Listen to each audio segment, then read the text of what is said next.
ఎందుకురా ఇది loading piping కోసమా పిన్స్ పెట్టుకున్నావు? జాయిన్ చేయడానికి మళ్ళీ పెట్టాలంటాను. అవును, పిన్స్ పెట్టుకొని కుట్టేస్తావు. ఓకే, మంచి ఐడియా. కొత్తగా నేర్చుకునేటోళ్ళది అట్లా ఉంటుంది. అయితే తను లోడింగ్ పైపింగ్ వేయడం కోసం ఇందాక చూపించింది షోల్డర్ల దగ్గర ఈక్వల్గా రావాలి అని చెప్పిన, అందు గురించి అని చెప్పి పిన్స్ పెట్టుకుంటుంది. ఆలోచన కరెక్ట్ ఆలోచన. ఎందుకంటే కొంచెం కూడా మెయిన్ ఫ్యాబ్రిక్ను లైనింగ్ అనేది తేడా అనేది రాకుండా ఇలా రెండు ఒకదానిపైన ఒకటి మనం ఇది ఓపెన్ చేసి చూస్తే ఏంటంటే గీతలాగా కనిపించాలి. పైన కుట్టేసింది కదా సేమ్ ఇట్లా. లోడింగ్ పైపింగ్ నిన్న రాలేదు, మొన్న కుట్టింది. 2 days బ్యాక్ కుడితే మళ్ళీ నేను ఇంటి దగ్గర ఒకటి ఎగ్జామ్ లాగా ఇక్కడ ఏమైతే పని చేసిందో మళ్ళీ నాకు ఇంటి దగ్గర ఇంకొక పని చేసుకొని రావాలి కదా ఖాళీగా ఉండకుండా అని చెప్పి అనుట్లే ఈ బ్లౌజ్ అయితే స్టిచ్ చేసి తీసుకొచ్చింది. లోడింగ్ పద్ధతిలోనే నేను చెప్పిన విధంగా కుట్టింది.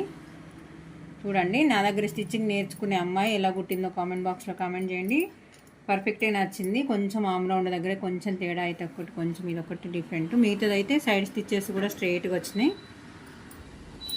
ఫ్రంట్ పార్ట్ దగ్గర ఫ్రిన్స్ కట్ పెట్టి పైపింగ్ చేసింది. నేను ఒకటి చెప్తే ఇంకొకటి ఎక్స్ట్రా చేసుకొని వచ్చింది. నేర్చుకునేటోళ్ళ ఇంట్రెస్ట్ ఇట్లా ఉండాలి. ఓకే అండి, బ్లౌజ్ ఎలా అనిపించిందో కామెంట్ చేయండి. వీడియో నచ్చితే లైక్ చేయండి. Okay, thank you.